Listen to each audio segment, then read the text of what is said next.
प्रेम से बोलिए जितवाहन भगवान की जय, जित्या माई की जय, शंकर भगवान की जय। हर हर महादेव। देवों का देव महादेव जी के चरण में प्रणाम करती हूँ, मेरा प्रणाम स्वीकार हो। माता गौरी पार्वती के चरण में प्रणाम करती हूँ, मेरा प्रणाम स्वीकार हो। गणपति ललनवा के चरण में प्रणाम करती हूँ, मेरा प्रणाम स्वीकार हो। गुरु भाई बहना, मैं एक कथा सुनाने जा रही हूँ। इस कथा को पूरा सुनिए और रहस्य जानिए। आदि नहीं आदि सुनने में शिव गुरु का अपमान होती है, जितवाहन भगवान का अपमान होती है। पूरा सुनने में जितवाहन भगवान पुत्रों की रक्षा करते हैं, पुत्र की लंबी आयु होती है, घर में सुख शांति आती है। इसलिए कथा को पूरा सुनिए और रहस्य जानिए। जय जितवाहन बाबा, जय जितिया माई। मैं एक जितिया व्रत की कथा सुनाने जा रही हूँ। आश्विन मास पितृपक्ष में कृष्ण पक्ष सप्तमी के दिन नहाई खाए, अष्टमी के दिन उपवास रहते हैं, नवमी के दिन व्रत खोलते हैं यानी पारण करते हैं। हर हर महादेव। गुरु भाई बहना, एक राजा थे और एक रानी। राजा बहुत उच्च विचार के थे, अच्छे थे, महान राजा कहलाते थे। नगर में उनका पूरा गुणगान गाया जाता था। राजा साहब अपने तरफ से अपने प्रजा को कभी दुख नहीं देते थे। प्रजा जो भी कहता था, राजा साहब प्रजा का खुशी में अपना खुशी मानते थे, अपने प्रजा को भाई और बंधु समझते थे। धीरे धीरे समय बीत रहा था। कहते हैं कि भगवान ही रुलाते हैं, भगवान ही हंसाते हैं। राजा के सब कुछ था, लेकिन एक चीज का कमी था। राजा निसंतान थे, राजा का कोई संतान नहीं था।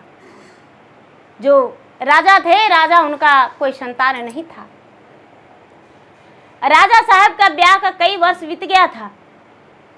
आज के जमाने में तो 80 साल और 90 साल में लोग स्वर्ग सिधार जाते हैं, लेकिन पुराने जमाने में 200, 250 साल, 300 साल जीवित रहते थे। तो राजा जो थे, राजा का ब्याह का 10 वर्ष हो गया था, लेकिन संतान नहीं हुआ था। राजा साहब के प्रजा कहने लगे कि हे राजन, आप निसंतान हैं, आपका कोई संतान नहीं है। ऐसा करिए कि आप दूसरा विवाह कर लीजिए, जिसमें आपका संतान हो जाए और मेरे राज्य का उत्तराधिकारी आ जाए।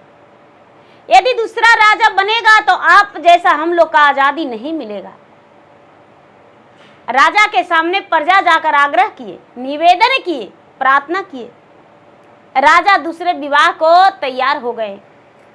राजा तनिक भी देर नहीं किए और दूसरा विवाह का घोषणा कर दिए। कुछ ही दिन बीता, महीना से 2 महीना, राजा दूसरी रानी ले आए। लेकिन भगवान का महिमा अपरंपार, राजा का दूसरी पत्नी से भी कोई संतान नहीं हुआ। कुछ दिन राजा आस देखे, तीसरा शादी कर लिए, चौथा शादी कर लिए, 5वां कर लिए, 6ठा कर लिए, लेकिन राजा निसंतान ही रह गए। राजा का कोई संतान नहीं हुआ। राजा का कोई संतान नहीं हुआ। राजा बड़ा दुखी रहने लगे। धीरे धीरे समय उनका बीतता जा रहा था। कहते हैं दीदी कि सावन में बारिश नहीं होता है तो भादो भी उदास हो जाता है, कि सावन में बारिश नहीं हुआ तो बारिश हो गया नहीं, धान का फसल उगेगा या नहीं। राजा को एक रानी से संतान नहीं हुआ तो 6 शादी कर लिए, लेकिन एको से संतान नहीं हुआ। राजा जो है, राजा बड़े उदास रहने लगे। राजा के मंत्री कहते हैं कि हे राजन, आप इतना उदास मत होइए, आप दूसरा विवाह कर लीजिए। राजा जो है, राजा कहते हैं कि शादी ऐसे नहीं करेंगे, इस बार गुरु पुरोहित को दिखाकर रास गान मिलाकर ब्याह करेंगे। यदि मेरा उसका भाग्य में संतान की प्राप्ति रहेगा तभी करेंगे, और नहीं तो ऐसे शादी नहीं करेंगे। राजा की बात सुनकर मंत्री अपने इस बात को मन में बसा लिए। मंत्री लड़की की तलाश करने लगे। एक गरीब व्यक्ति थे, उनका एक कन्या थी। उसका नाम राजलक्ष्मी था। बड़ा सुंदर स्वभाव की थी, बड़े सुशील थी। उसका इतना अच्छा संस्कार था कि सबको आदर भाव से बातें करती थी। राजा को मंत्री राजलक्ष्मी के बारे में बताए। राजा राजलक्ष्मी के बारे में जानकारी लिए तो उन्हें पसंद पड़ गया, लेकिन राजलक्ष्मी का भाग रेखा और अपना भाग रेखा ब्राह्मण को बुलवाकर, राजपुरोहित को बुलवाकर गुण मिलवाए। 36 गुण मिल गया। राजा विवाह का तैयारी कर दिए और राजा साहब ब्याह कर लिए। 7वीं रानी राजा के आ गई, लेकिन राजलक्ष्मी के आते राजा साहब क्या करते हैं, 6 रानियां की तरफ ताकने भी नहीं लगे, देखने भी नहीं लगे और छोटी रानी के साथ राजा समय देने लगे, हंसने बोलने लगे। छोटी रानी जो थी बड़ी सुंदर थी, बड़ा अच्छा विचार की थी। राजा को समय से भोजन, नाश्ता, चाय, पानी, राजा का कपड़ा धोना, बिस्तर लगाना, राजा का जाते समय कपड़ा देना, हर काम वो एक पांव पर खड़े रहती थी। उसमें कोई घमंड नहीं था। उसे ये नहीं लगता था कि मैं तो इतना बड़ा राजघराने का रानी हूं तो मेरा दासी ये करेगी। वो स्वयं अपना काम करती थी। राजा साहब क्या करते हैं कि राजलक्ष्मी को उत्तराधिकारी सौंप देते हैं, राजमाता बना देते हैं, राजरानी बना देते हैं। उसे राजवस्त्र, राजाभूषण सब कुछ दे दिए और राजमाता घोषित कर दिए। धीरे धीरे समय बीतने लगा। समय बीतते बीतते बीतते बीतते बीतते बीतते कुछ दिन बीता तो जो 7वीं रानी है राजलक्ष्मी, वो भी गर्भवती नहीं रही। धीरे धीरे समय बीता। एक दिन राजा बड़े उदास बैठे हुए थे। राजा उदास बैठे हुए थे। राजा को उदासी देखकर एक महात्मा राजा से बोल पड़े, हे राजन, आप इतना उदास क्यों हैं? राजा कहते हैं कि क्या बताऊं, मेरा तो 7 रानी है, एक का भी संतान नहीं है। जो महात्मा है वो कहते हैं कि हे राजन, उदास मत होइए, आपका संतान अवश्य होगा। आखिर संतान कैसे नहीं होगा? जो महात्मा है वो मुट्ठी भर अन्न देते हैं, चावल देते हैं और कहते हैं कि लो, इसको खीर बना के यदि तुम्हारा रानी खा लेगी तो उसका संतान अवश्य होगा। राजा सोचते हैं कि एक मुट्ठी चावल में 7 रानी का भोजन कैसे हो सकता है। राजा घर आए, बड़ी रानी के पास ले गए। बड़ी रानी, एक महात्मा थोड़ी सी अन्न मुझे दिए हैं, क्या इसका भोजन बना के खाएंगे? 7 रानी को बांटकर खाना है। बड़ी रानी कहती है कि क्या मैं चूहे हूं जो इसका भोजन करके और पेट भर लूं, 7 का बंटवारा करूं? दूसरी रानी को दे दीजिए। राजा 6 रानियों के पास घूमे, लेकिन कोई रानी तैयार नहीं हुई। राजलक्ष्मी हंसकर बोली, हे स्वामीनाथ, आप यदि कुछ भी देंगे तो हम अवश्य उसे भोजन बनाकर खाएंगे। राजलक्ष्मी बनाई बड़े प्रेम से। राजलक्ष्मी भोजन बनाई बड़े प्रेम से, भोजन बना के आंगन में रखी। बड़ी सवत को कहती है कि दीदी, मैं खीर बनाया हूं, क्या आप खाएंगे?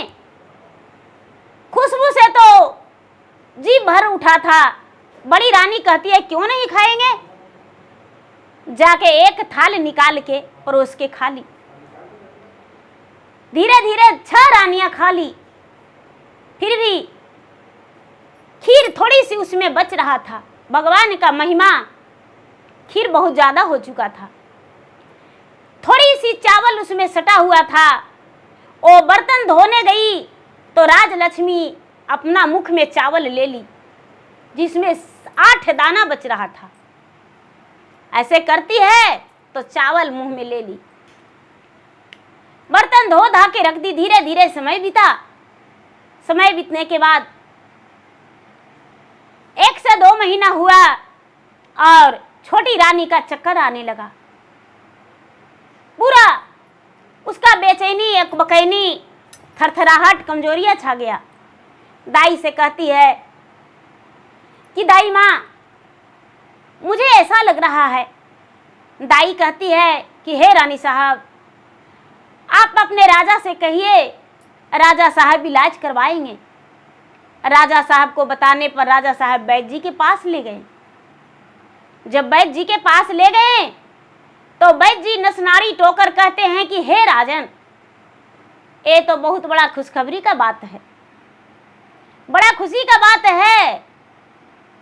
राजा गुस्से नाराज होकर कहते हैं कि क्या खुशी का बात है? मेरा पत्नी एक तो बीमार है, दूसरे में ये खुशहाली है। वैद्य जी कहते हैं कि हाँ राजा साहब, ये मां बनने वाली हैं और आप पिता, और मेरे राज में राज का उत्तराधिकारी आने वाला है। आपका राजमहल में एक सूरज का किरण आने वाला है। राजा साहब एकदम खुशी से झूम उठे। राजा अपने घर आए, रानी को लेकर सबसे पहले इस खबर को बड़ी रानी को दिए। बड़ी रानी मन ही मन एकदम जल भूंज गई। बड़ी रानी को लगने लगा कि हे भगवान, ये रानी गर्भवती रह गई और जब इसका संतान जन्म लेगा तो हम लोग तो एकदम दाई बन जाएंगे। दाई के काम करना पड़ेगा। इसका बच्चा के तेल पानी, सेवा संस्कार, कपड़ा सब धोना पड़ेगा। इसको पेट में यदि बच्चा मर जाता तो बड़ी खुशी रहता। अब रानी जो है हर बार उसको मारने का कोशिश करती है, लेकिन राजा साहब बहुत कड़ी पहरे लगा दिए, कई गोदाई उस पर लगा दिए। जब भी बड़ी रानी मारने का कोशिश करती तो कभी दाई आ जाती, कभी मंत्री आ जाते, कभी दरवान आ जाते, कभी राजा आ जाते। कभी भी उसको मौका नहीं मिला।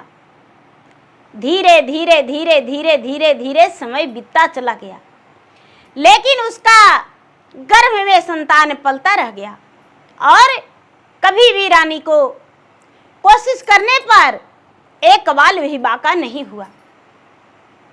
बड़ी रानी बड़ा दुखी हो गई। आपस में 6 रानियां बात करती है कि इसका बच्चा का तो इतना कोशिश किए लेकिन बच्चा मरा नहीं। 6 रानियां में से एक रानियां कहती है कि दीदी, अभी बच्चा बड़ा नहीं हुआ है, हो सकता है कि कभी न कभी हम लोगों का मौका लग जाए। धीरे धीरे धीरे धीरे धीरे धीरे समय बीतता चला गया। जो राजलक्ष्मी है, राजलक्ष्मी अपने आप पर बड़ी ध्यान रखती थी। एकदम एक कदम भी निकालती थी तो इधर उधर देखकर कि हो सकता है कि कोई तकलीफ हो जाए मेरे बच्चे का। मेरे पति मेरे बच्चे पे बड़ा आस लगाए हैं। क्या करती है, धीरे धीरे 9 महीना बीत जाता है। रानी का 9 महीना 9 दिन हुआ तो प्रसव पीड़ा शुरू हो गया।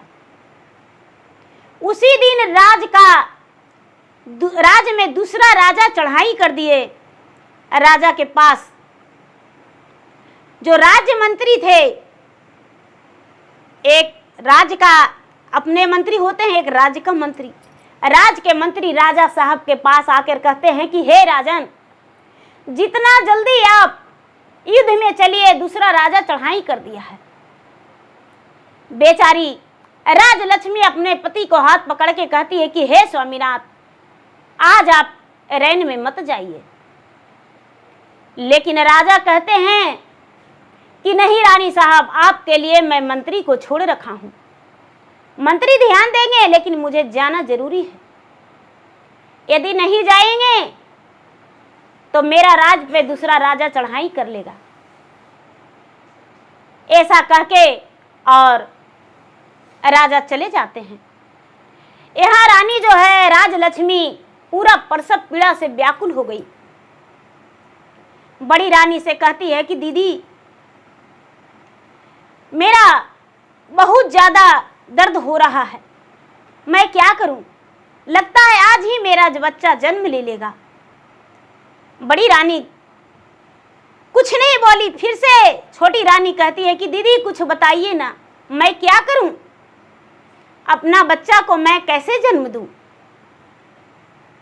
बड़ी रानी कहती है कि अरे तुम्हें पता नहीं, जाओ एक बड़ा वाला कोठी है, उस कोठी में हेल जाना और पांव ऊपर कर लेना और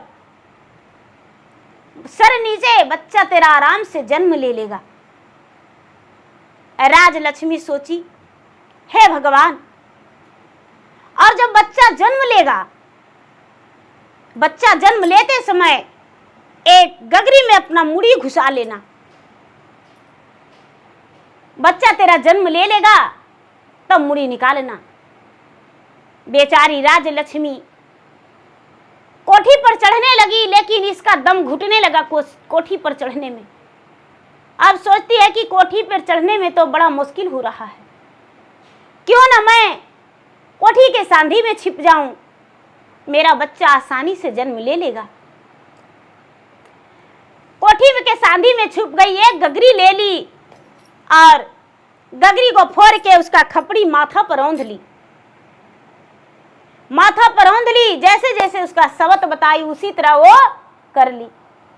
क्या होता है कि धीरे धीरे धीरे धीरे ये बच्चा 7 बच्चा का जन्म देती है, 7 पुत्र का और 1 पुत्री, 8 संतान का जन्म देती है।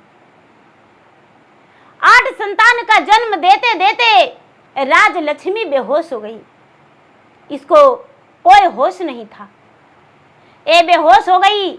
अब ये जो 6 रानियां हैं वो कहती है कि अच्छा मौका बहुत अच्छा है।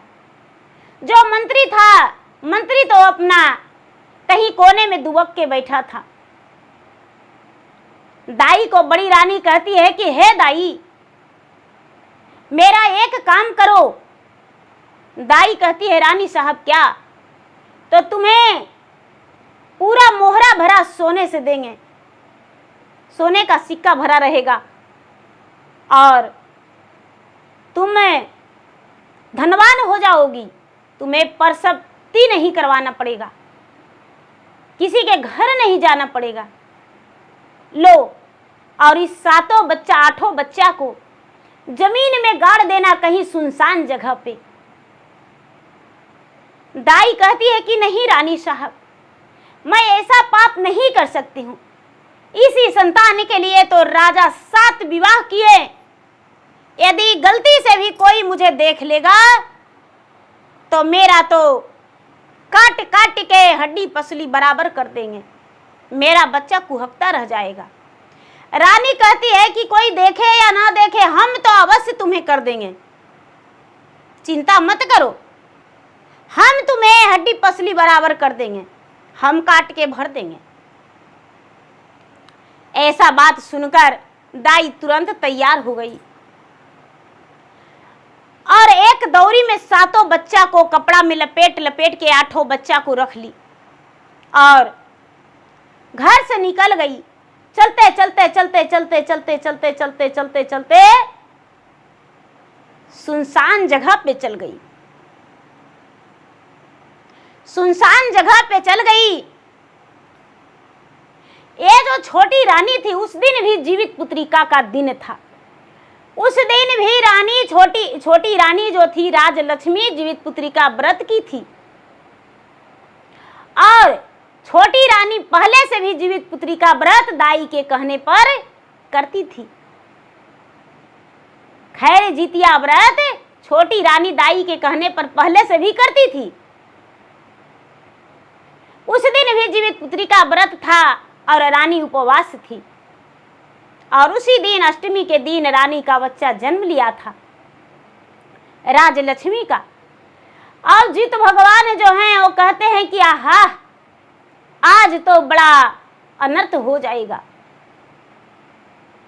बड़ा अनर्थ हो जाएगा। पवन सूत को कहते हैं कि हे पवन सूत, आज आप मेरा पुकार सुन लीजिए। इंद्र महाराज को कहते हैं कि हे इंद्र महाराज, आज आप मेरा पुकार सुन लीजिए। इंद्र महाराज और पवन सूत दोनों कहते हैं कि ठीक है, आपका पुकार मैं सुन रहा हूं, क्या करना है। कहते हैं कि एक माँ जो है दर्द से पीड़ित अपने बच्चे का जन्म दिया, वो बेहोश हो गई है और उसका शवत उसका संतान को दे दिया है जमीन में दफनाने के लिए, तो क्या ये होना चाहिए। पवन सूत कहते हैं, वनस्पति माता कहते हैं कि नहीं पुत्र, ऐसा नहीं होगा, ऐसा कैसे हो सकता है। मेरे होते हुए पूरा जोरों से कस के तूफान आंधी आया और दाई का आंख में पूरा डस्ट भर गया, कचड़ा भर गया, और जो बच्चा है वो कहाँ चला गया, कोई पता अता नहीं, कोई अता पता नहीं। दाई घर लौट के चल आई, झिमझिम बारिश होने लगा। दाई आकर बड़ी रानी से बोली कि रानी साहब, मैं तो आपका काम कर दिया हूं। बड़ी रानी बड़ा खुश हो गई, सोने से भरी मोहरे दे दी। दाई हंसते भी हंसते घर चल गई। अब बड़ी रानी क्या करती है कि एक कुतिया का बच्चा, एक बंदरिया का बच्चा, एक चूहा का बच्चा, एक छुछरुन का बच्चा, एक बिल्ली का बच्चा, ईंट और पत्थर 7 गो वहां पर रख दी और 8 गो, और कहते राजा आए तो रानी मुंह लटकाए चुपचाप बैठी हुई थी। छोटी रानी तो वियोग में थी, क्योंकि बच्चा के जन्म देते वो देखी थी कि मैंने बच्चे को जन्म दिया हूं। छोटी रानी तो दर्द से पीड़ित थी। बड़ी रानी को देखकर राजा कहते हैं कि क्या हुआ है, आज राजमहल के अंदर कुछ हुआ है क्या।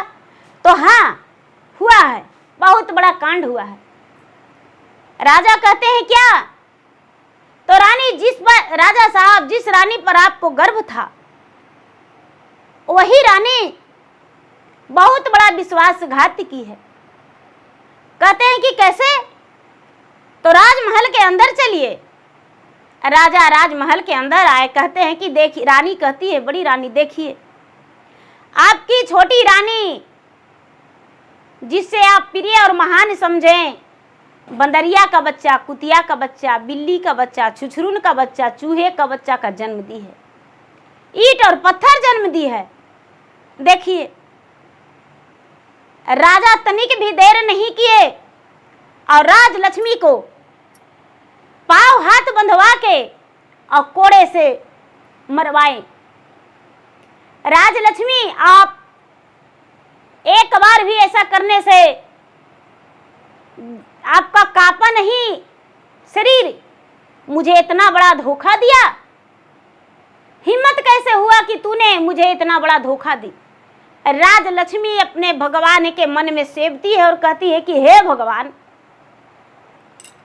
मैं जो गलती किया ही नहीं हूं, जो राजा सजा दे रहे हैं, मेरा दुख में राजा को सहमति होना चाहिए, सहयोग करना चाहिए, लेकिन आज मुझे एक तो परसौती और दूसरे में कोड़े की मार कैसे सहूं।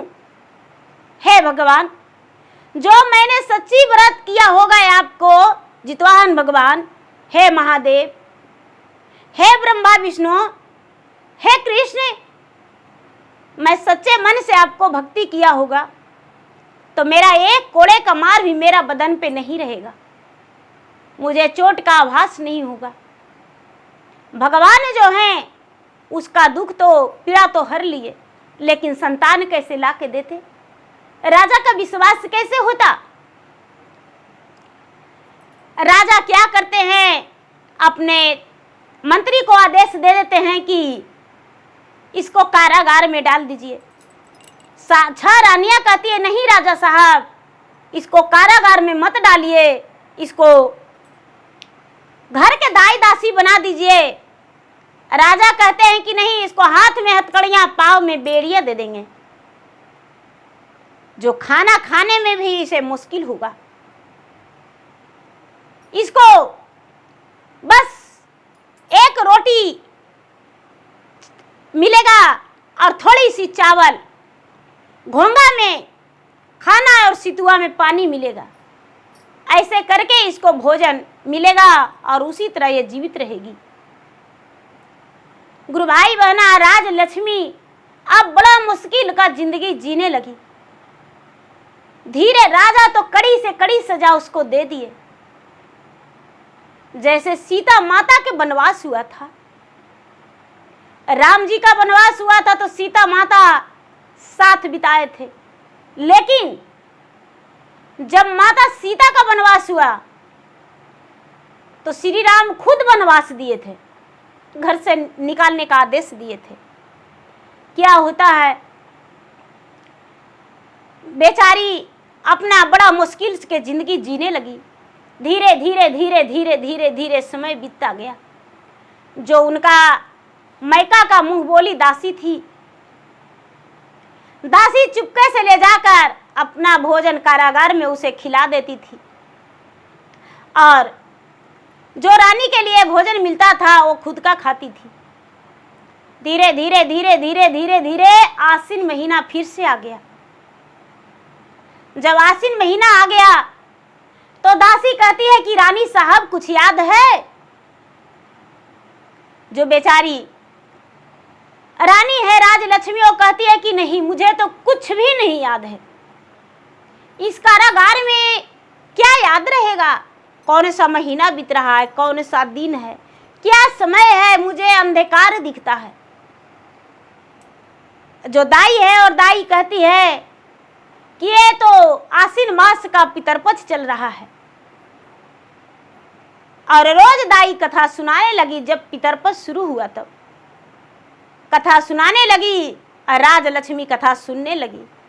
सप्तमी का दिन हुआ तो राजलक्ष्मी कहती है कि हे रानी साहब, आपके बदले हम इस कारागार में रह जाएंगे, और आप जो हैं, आप मेरे बदले चले जाइए स्नान करने गंगा में, और गंगा में स्नान करके जित भगवान का ध्यान करिएगा, अपने पितरों को पानी दीजिएगा, पूजा पाठ करके आप इसी कारागार में चला आइएगा।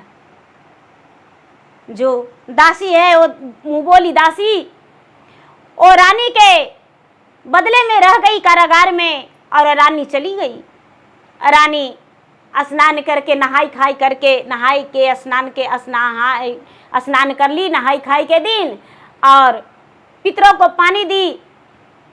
जितवाहन भगवान से आराधना की कि हे भगवान, मैंने सच्चे मन से आपको भक्ति किया होगा तो मेरा संतान मेरे पास अवश्य आएगा। यदि मैं आपका सच्चे मन से भक्ति नहीं किया होगा तो मेरा संतान जन्म नहीं लिया होगा। हे गंगा माता, मेरे पुत्र को रक्षा करना। इतना कह के और आ गई। अष्टमी के दिन फिर भी जाके कुश का प्रतिमा बनाई और जितिया व्रत करके एक धागे में 8 गांठ लगा के, और गंगा माता से कहती है कि हे गंगा माता, तभी इसका मैं अपने गले में बांधूंगी जब मैं अपने पुत्र को गले में पहले डालूंगी, तभी इसको अपना गला में लगाऊंगी। क्योंकि जब मेरा संतान आगे नहीं है तो मैं किसे पहनाऊं? मैं तो 8 संतान का जन्म दिया हूं, लेकिन एक संतान भी मेरे पास नहीं है। हे गंगा माता, मेरे जितवाहन का रक्षा करना। लो, मैं जितिया तुम्हें देती हूँ। गंगा में पानी में डुबा दी, और जितिया भगवान के पूजा पाठ करके कथा कहानी सुन के रानी कारागार में आ गई। जो दासी थी, दासी भी बेचारी जाके पूजा पाठ करके, और वो भी व्रत रख ले थी, वो भी निश्चित हो गई। नवमी के दिन, पारण के दिन रानी को फिर से कारागार से निकाल दी दासी। जो बेचारी राजलक्ष्मी थी, वो नदी के अरात पर जाके और पूजा पाठ करके किसी किसान से दूध मांग के गाय का दूध कैसे पारण कर ली और उसके बाद घरे आ गई। कहाँ, कारागार में गई। दासी बेचारी फिर से व्रत खोली। दासी इसका बहुत मदद की। धीरे धीरे समय बीतता गया। 12 बरस लगातार जीवित पुत्री का व्रत निसंतान होते हुए भी की। 12 बरस लगातार राजलक्ष्मी व्रत की, जीवित पुत्रिका का व्रत, जीवतिया व्रत, जो खैर जितिया कहते हैं, जीवित पुत्रिका कहते हैं, खुर जितिया कहते हैं, वही व्रत रानी अपने संतान की रक्षा के लिए करते रह गई।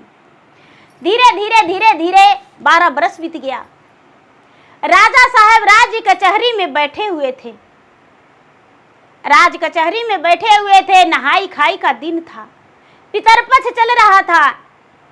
कृष्ण पक्ष सप्तमी का दिन था। कुछ लोग आए और राजा से कहते हैं कि हे राजन, क्या बताऊं, मेरे गांव के बगल में 7 बांस और 1 फूल का पेड़ है। जैसे लगता है कि फूल और बांस बात करता है, बहुत मीठी राग में बोलता है, झूला झूलता है। राजा साहब, एक बार आप चलिए। जैसे लगता है कि कोई अनहोनी है। राजा के जो मंत्री हैं वो कहते हैं कि हम जाएंगे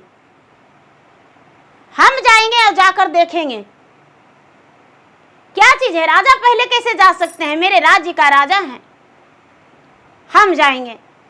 मंत्री जो हैं, मंत्री क्या किए कि घोड़े सवार होकर और उस फूल के पास गए। 7 पेड़ जो बांस था, बांस के पास गए तो जो फूल है वो कहता है, ए भैया बसवा सुनहु मोर बतिया, आ गईले पिता के मंत्री, फुलवा लोढ़े दे अब कीना। वो जो बहन है वो कहती है कि ये भैया, आ रहा है पिता के मंत्री, उसे फूल लोढ़ने दूं या नहीं। बांस कहता है, अरे बहन, तू आकाश खिल जाओ, ये तो दुश्मन है सबसे बड़ा, इसको पर मेरे पिता छोड़कर चले गए थे, मेरी माता की रक्षा के लिए सौंप कर गए थे, लेकिन मेरा माता को इन्होंने रक्षा नहीं किया। इसके निगरानी में मेरी माता थी, लेकिन मेरी माता को यह निगरानी अच्छा से नहीं किया और मैं यहां आ गया। इसलिए आकाश खिल जाओ बहन, आकाश खिल जाओ। जो मंत्री है वो कहते हैं, हाथ जोड़ते हैं, गोड़ पड़ते हैं, लेकिन फूल का डाल नहीं नमता है। मंत्री सोचते हैं कि कुछ ना कुछ तो राज की बात है। लौट कर चले जाते हैं, राजा से कहते हैं कि हे राजन, आपका पीठ पीछे लगता है कोई बहुत बड़ा दुर्घात हुआ है। आप एक बार चलिए और फूल तोड़ के देखिए। लगता है जैसे आपस में बांस और फूल दोनों भाई बहन है और बात करता है। राजा साहब खुद का गए तो फिर से कहती है वो फूल का वृक्ष कि भैया, अब तो पिताजी खुद चल के आए हैं, क्या फूल लोढ़ने दें या नहीं।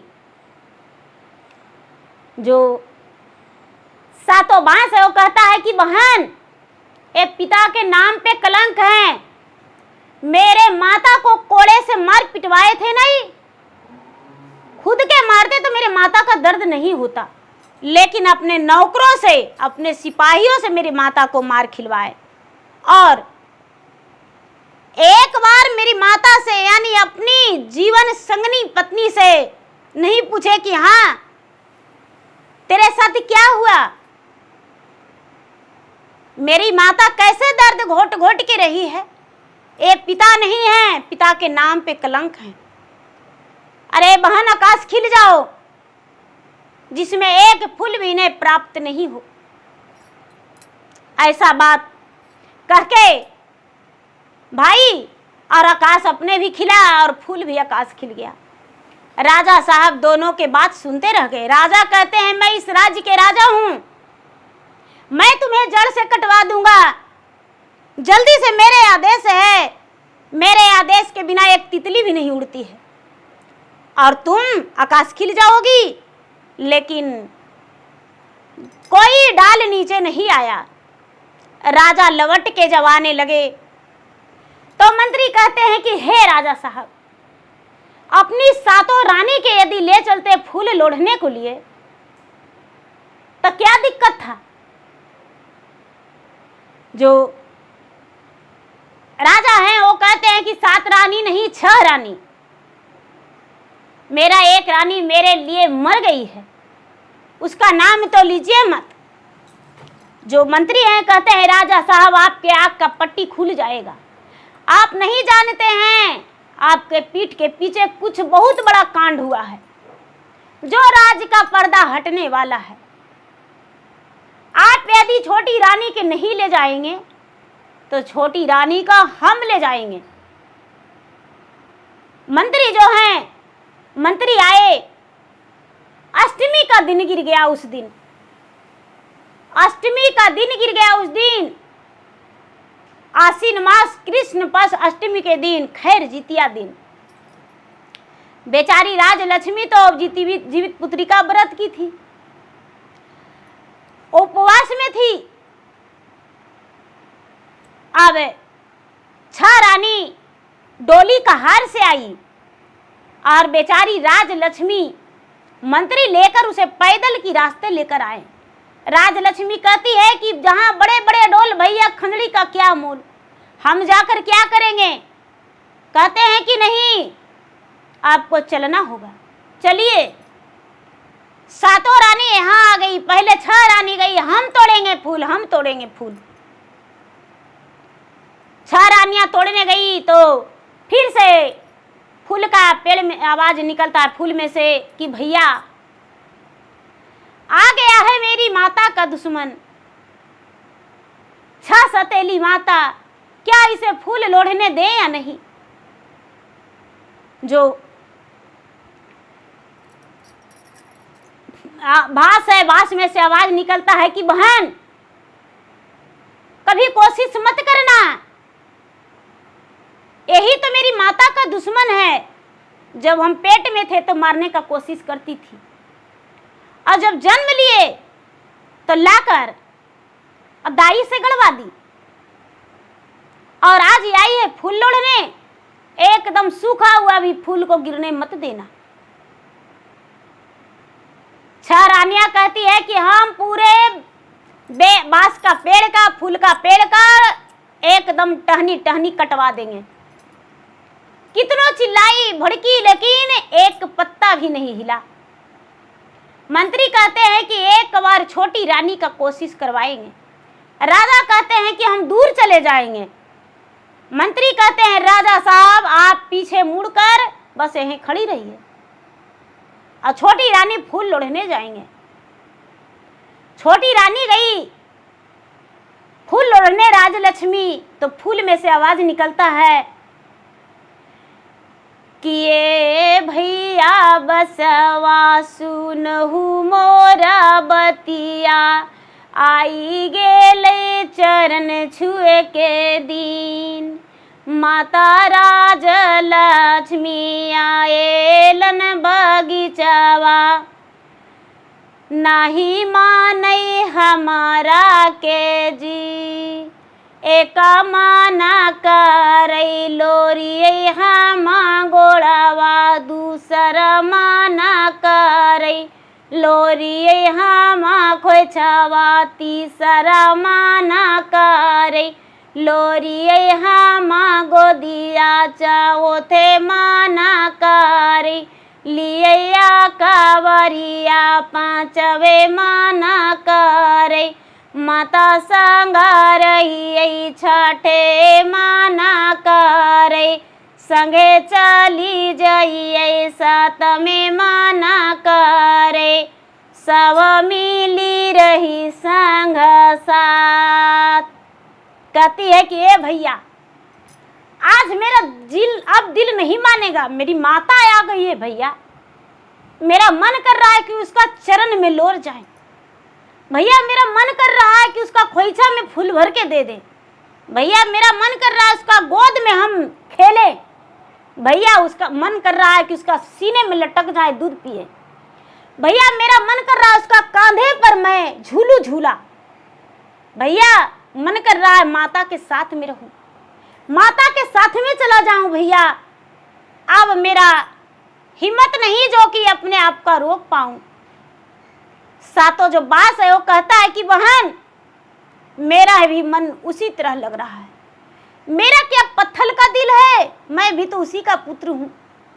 9 महीना मुझे कोख में रखी है और भला मैं कैसे अपने आप को रोक नहीं पाया। सातों बांस और फूल सब बेचारी राजलक्ष्मी के गोड़ पर गिर गया। राजलक्ष्मी के जब गोड़ पर गिर गया, राजलक्ष्मी पूरा फूल खोइछा में तोड़ ली और पूरा अब हर हर हर हर झरझर झरझर रो रही है।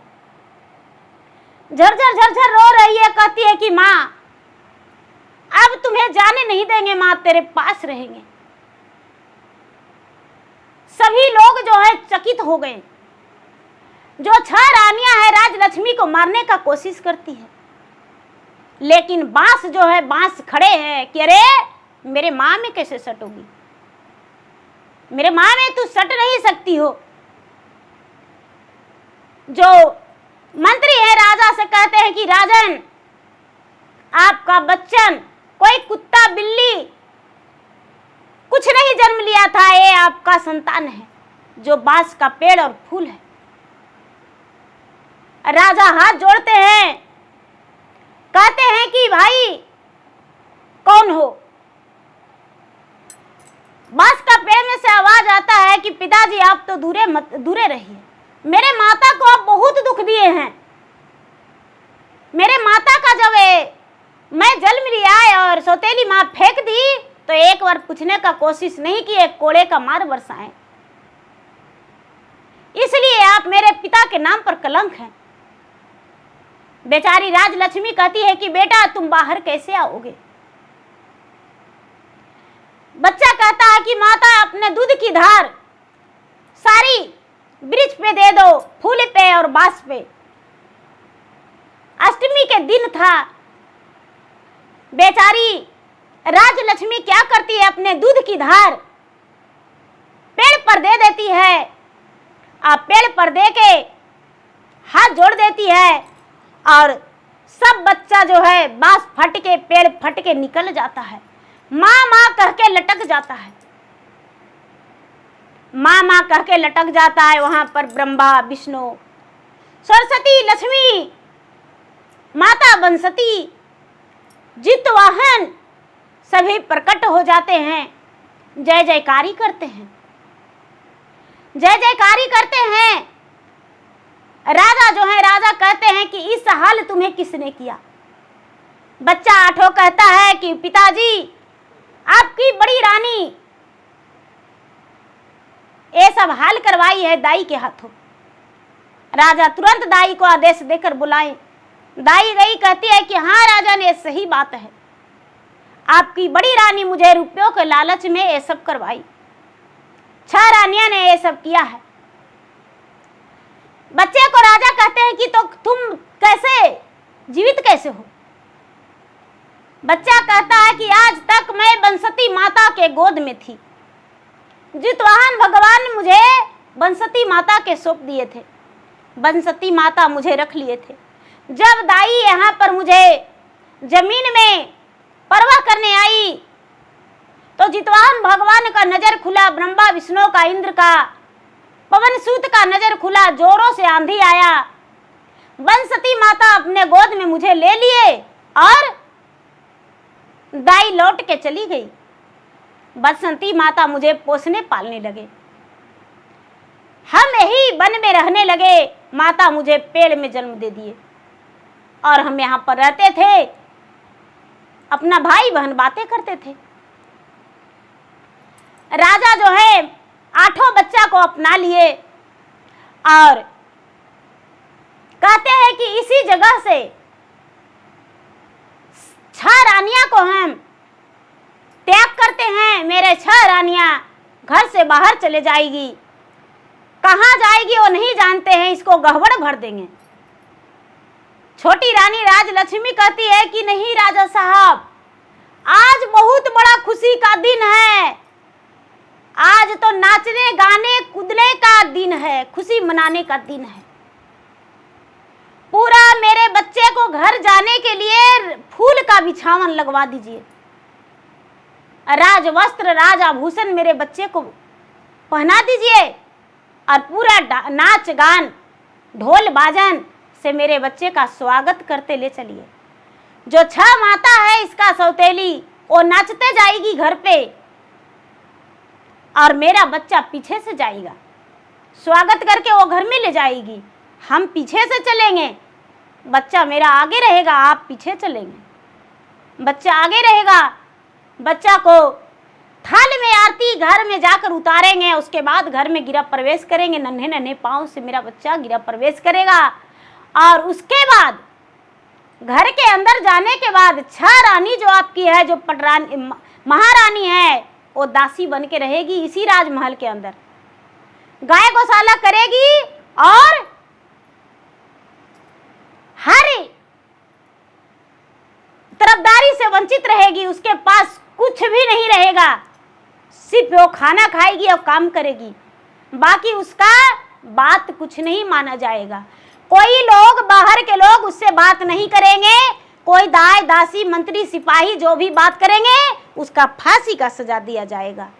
गाय गौशाला करेगी, गाय को सानी पानी देगी, झाड़ू बर्तन करेगी और बाहर सोएगी। छोटी रानी राजलक्ष्मी का आदेश मिला, राजा वही हुक्म मान के और 6 रानी को सजा दे दिए। राजलक्ष्मी का राज वस्त्र राज आभूषण मिल गया। 8 संतान राजा का खुशहाली महल के राजकुमार राजकुमारी बन के रहने लगा और राजलक्ष्मी जो है राजरानी बन गई। 6 रानियां दाई दासी बन के उसी घर में रहने लगी। जो जैसा किए वैसा पाए। तो गुरु भाई बहना, ये है 7 रानियों की कथा, राजा की 7 रानियों की कथा। तो गुरु भाई बहना, मेरा वीडियो अच्छा लगे तो मेरा वीडियो का लाइक करें, शेयर करें। चैनल पर यदि नए हैं तो चैनल का सब्सक्राइब करें, बेल आइकन घंटी को दबाएं, जो कि मेरा वीडियो का नोटिफिकेशन सबसे पहले आपके पास जाए, आप मेरा वीडियो सुन सके।